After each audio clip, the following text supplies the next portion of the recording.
La agonía del Eros es el libro de Byung-Chul Han, editado en 2012, que plantea que la supervivencia del Eros está amenazada por el dominio del narcisismo, lo cual provoca la desaparición del otro, de la fantasía y del amor. La hipótesis que abre el libro de Han es inquietante. ¿Acaso es imposible el amor en el siglo XXI? Y su respuesta es poner en duda la viabilidad del amor actualmente, en virtud de la multiplicidad de opciones, de posibilidades que existen hoy para entablar relaciones humanas, lo que amplía el menú de opciones, y la búsqueda de un ideal del amor. ¿Sí? La presencia de un amor ideal de alta exigencia que pone a ambos elementos en relación y de tal modo cuestiona la real concreción de un vínculo amoroso en la actualidad. Considera que existe un desgaste de la idea del otro, que genera que todo tienda a resumirse siempre en uno mismo, que todo se centre en lo propio. Se produce, dice Han, un corrimiento hacia un extremo narcisismo, a raíz de lo cual el otro va desapareciendo. En el infierno del igual, el otro no tiene espacio, porque la idea misma del otro necesita de la diferencia, de la negatividad, que ha desaparecido en la transparencia. El Eros, dice Han, se dirige al otro en sentido enfático. Es el otro lo fundamental. El Eros no puede alcanzarse bajo el régimen solitario del yo. El Eros requiere de la diferencia y de la existencia de un adentro y de un afuera. El Eros es vaciamiento de lo propio en el otro, por lo cual, para rescatar al Eros, la consigna debe de ser rescatar al otro. Este extremo narcisismo hace que la libido se termine asentando en la propia subjetividad y que aumente la dimensión cada vez mayor de uno mismo. El mundo entonces se va pareciendo a uno. El mundo se va igualando a los propios límites que establece el yo. Una derivación que aborda Han, que ya había analizado en otras de sus obras, es la presencia del imperativo del poder y la posibilidad del no poder. En los tiempos de la sociedad disciplinaria prevalecía el principio del deber. Hacemos las cosas en base a los factores externos que nos dominan y nos indican qué es lo que hay que hacer. Pero durante el siglo XX la capacidad productiva del deber, dice Han, alcanza un límite. El sistema, para superar ese límite, modifica las formas de la coacción productiva, cambiando la lógica del deber por la lógica del poder. El yo debo es reemplazado por el yo puedo, lo que se refleja en lo que Han llama la sociedad del rendimiento.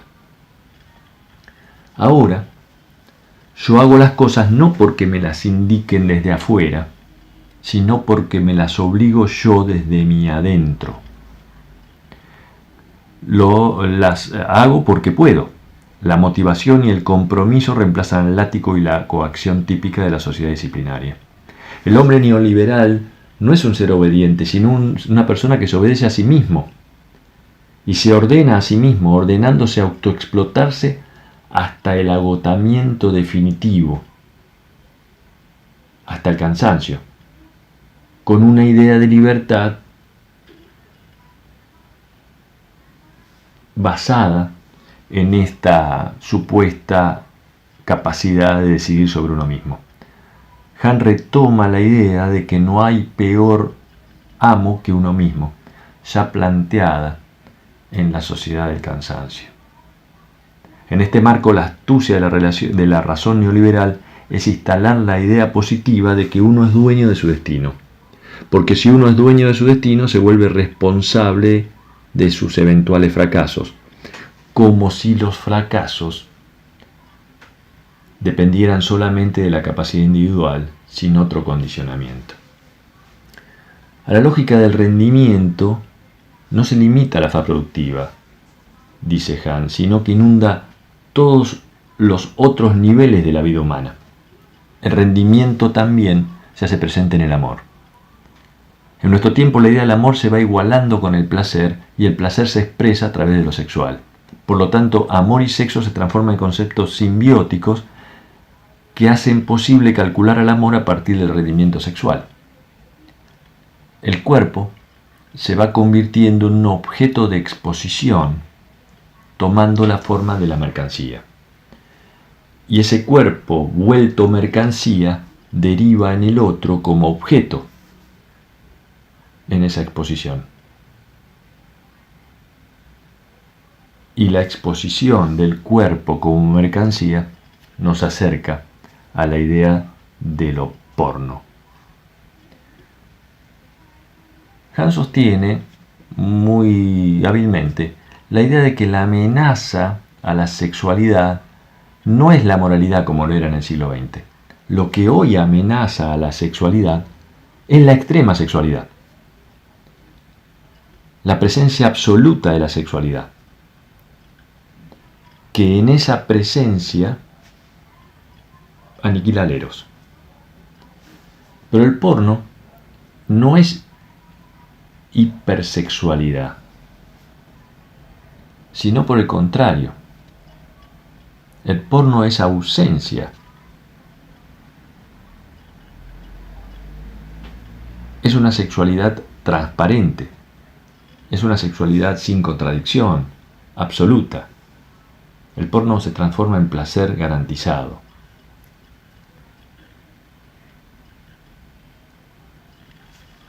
El objeto del porno es el otro ausente.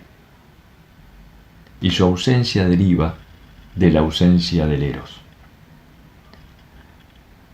Ya que si bien el eros se alimenta de la posibilidad de la ausencia del otro, no contempla la efectiva desaparición del otro, porque sin otro no hay eros. Otro factor que aborda Hahn es el concepto de la vida y esencialmente de la idea de la mera vida.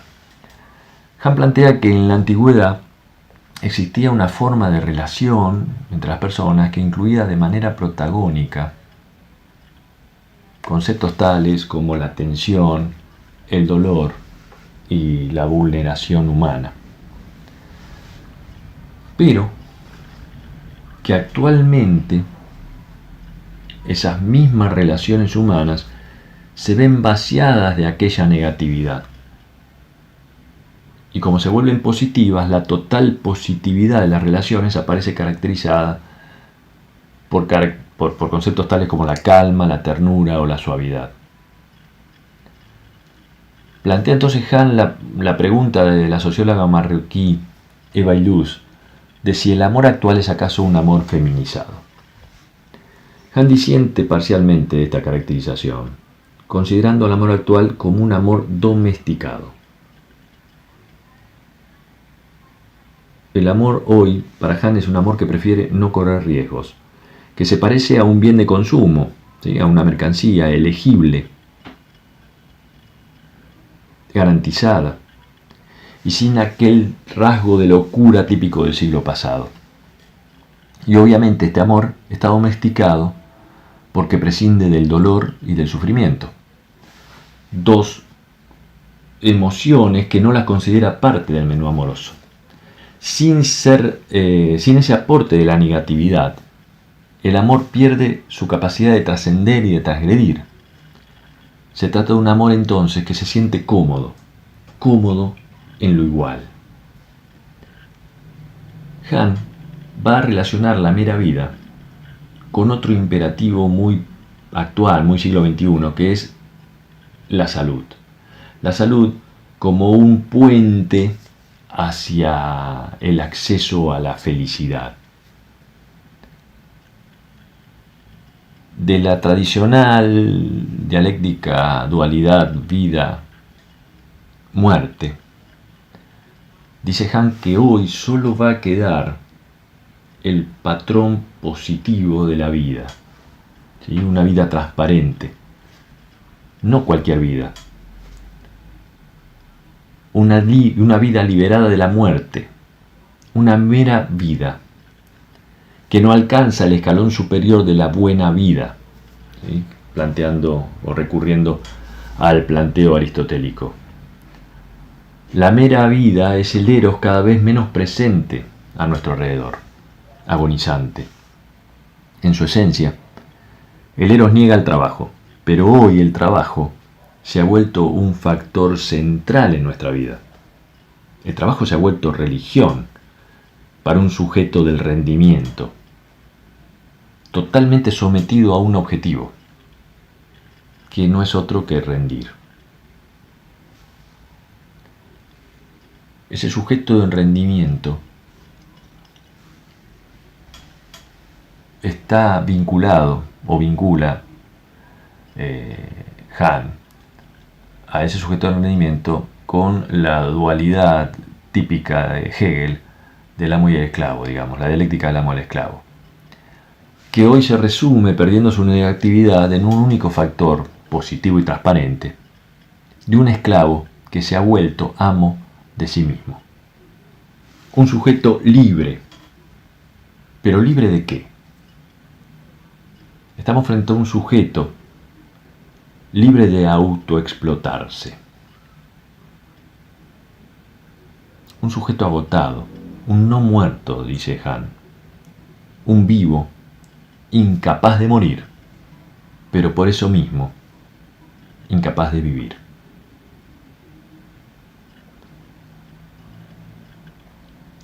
Es en este marco en el que el capitalismo neoliberal hace su aparición y se nutre de los imperativos de acumular, de consumir y de rendir. Este capitalismo actual deserotiza la vida porque lo expone todo al consumo y lo convierte todo en mercancía.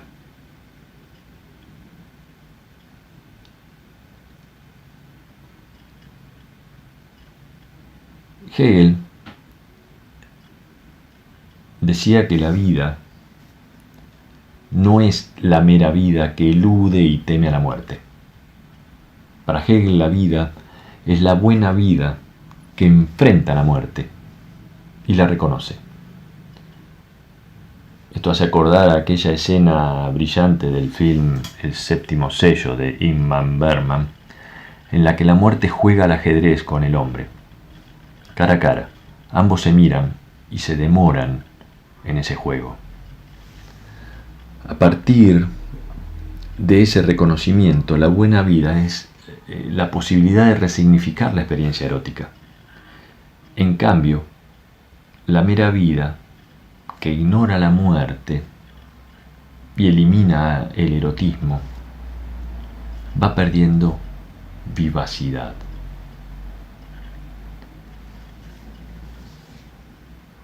Porque dice Han que el espíritu no vive en la absoluta positividad de la vida, sino por el contrario, el espíritu vive en una vida que se enfrenta a la posible contingencia de la muerte.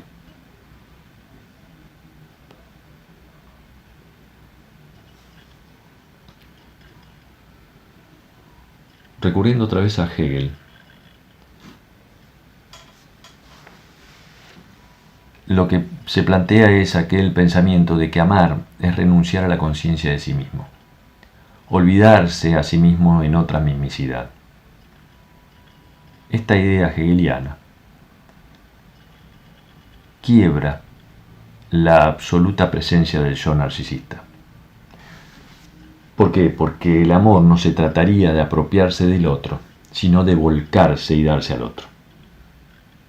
También Han aborda en este libro el concepto de la fantasía, que también se ve afectada por la agonía del eros y la desaparición del otro. Han marca que la suma de la amplia capacidad de opciones de la que hablaba inicialmente en la elección de relaciones y la libre elección de esto da como resultado una racionalización del deseo. Pero la imaginación requiere el espacio del incierto, requiere de esa oscuridad que nos obliga a cerrar los ojos. Cerrar los ojos para sumergirnos en las posibilidades infinitas de la imaginación. Pero por el contrario, la sobrecarga de información concreta, de datos precisos, nos termina abriendo los ojos de una manera eterna. Nuestros ojos se vuelven incapaces de atrapar la fantasía. Este dataísmo, esta contable suma de datos, eleva el umbral del deseo. Y la imaginación se corporiza, toma la forma del consumo, como consecuencia de lo cual aumentan las posibilidades de fracasar y de decepcionarse en esa búsqueda lanzada por la fantasía y la imaginación. El fracaso no surge entonces de un exceso de imaginación. El fracaso surge del exceso de expectativas que disparan esos ojos siempre abiertos, repletos de información. Otro factor que se verá afectado por el retroceso erótico es el de la política. Para abordar este aspecto, Han recurre a Platón y a la idea platónica de que el eros es el que conduce al alma y que domina a su vez a la razón y al deseo. El problema es que ante la agonía del eros, actualmente, el eros ya no conduce a la razón, que debía dominar. Y la razón positiva, entonces, se ha transformado en mero cálculo. Y el eros se confunde con placer. Y en ese giro conceptual termina siendo el placer y no el eros el que domina al alma humana. La política, en su acepción más noble, dice Han, es amor, es entrega, es compromiso, transformación. En este marco, la política es claramente la eliminación de Narciso, porque política es privilegiar al otro. Pero la política actual es mera vida, que se resume en mero trabajo, y por ende en una tendencia neoliberal a la despolitización. Por eso Han plantea la necesidad de reerotizar a la política, de volverle a darle vitalidad a la política. Finalmente, Han aborda la cuestión del pensamiento a través de la idea del fin de la teoría. En este caso, va a recurrir a Heidegger. Heidegger afirma que el pensamiento sin eros es un mero trabajo intelectual repetitivo, así como el amor sin eros es mera sensibilidad sin ninguna sin ninguna trascendencia. Como vemos, la diferencia la hace la presencia o la ausencia de eros. Ese pensamiento sin eros, ¿sí?, es un pensamiento que pierde su rasgo desafiante. Hoy estamos sometidos al dataísmo, al cálculo, a la información que termina dominando al intelecto, ¿sí? Lo que hacemos no es exactamente pensar, porque pensar se ha vuelto igual a calcular. Por lo tanto, no pensamos, nos enteramos. Y en ese marco el pensamiento no genera ninguna consecuencia, no genera transformación. El cálculo tiene un efecto conservador al vivir en un mundo, o sumergirnos en un mundo de algoritmos. Por eso vivimos en una sociedad de información. Pero esa sociedad de información es una sociedad aditiva y acumulativa, sin efecto transformador. Pensamiento, dice Han, es logos más eros. Pero ante la agonía del eros, ante esa eventual desaparición del eros, el pensamiento pierde toda vitalidad. El pensamiento pierde todo poder transformador. Sin eros, el pensamiento se hace represivo y meramente reactivo.